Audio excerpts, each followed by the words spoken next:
We demanded that the FBI launch an immediate investigation of the bombing of my home on Sunday morning. Very good, and I'm confident that because we were charging a conspiracy on the part of some firemen, some policemen, and some newsmen to work together to cover up the part played by Elijah's followers in the bombing and to give the public the impression that I bombed it myself by withholding valuable information from the public and telling half-truths through the press. We demanded the FBI investigation. Very good. And I pointed out that my attorney had suggested that I and my wife submit ourselves to a lie detector test and that every policeman and fireman who entered that house that night do likewise. And we also suggest to the minister of the local temple here who represents Elijah that he too submit himself to a lie detector test, and Joseph, the fat one, submit himself to a lie detector test since he has implied that the bombing was done by people other than himself. So we're not in any way, sir, ducking away from any kind of investigation. We just demand that it be done by an impartial body and that it be done immediately. The Nation of Islam accused Malcolm of setting fire to his own home rather than vacating as ordered by the court. Later that day, the nation's representative, Captain Joseph, inspected the scene. Who bombed his house?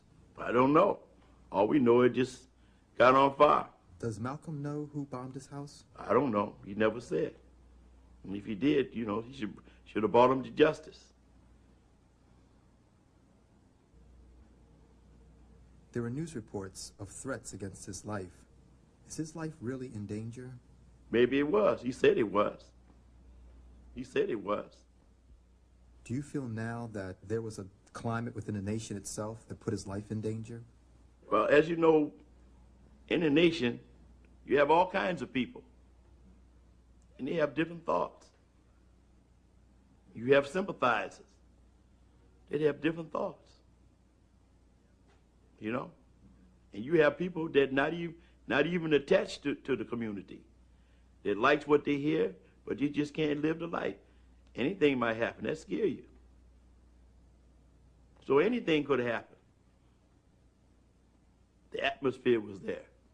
What was being said was there. You see? You got to understand, you know, Mr. Muhammad and what he represented. That's what the people don't understand. Was Malcolm my traitor or was he yours? You know, Yusuf give off that kind of vibe, man, for real. You know, they're just stone cold. Didn't give a fuck.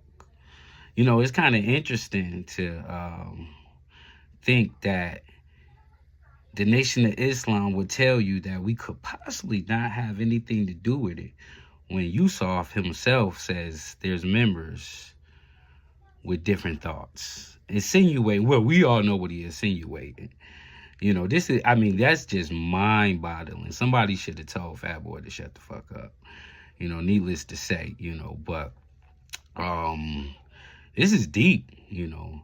You can hear the pain and the urgency in Malcolm's voice when he's going through this, when he's talking, when he's going through this situation. You can hear it.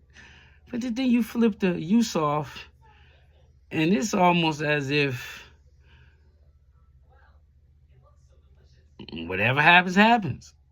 You know, and let's remind ourselves that Malcolm found Yusuf. Malcolm is the one that raised this man and made him to essentially to what he was.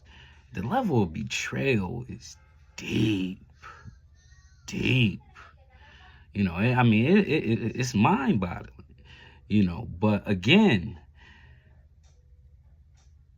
to argue down the role of the Nation of Islam by saying things like Elijah Muhammad told us to leave Malcolm alone. And then you hear from Yusuf and he says, well, there's members that has thoughts. He doesn't really say that they're really disciplined enough to follow the orders of Elijah Muhammad. I don't know. What you think? Innocent or guilty? Part 3 coming soon.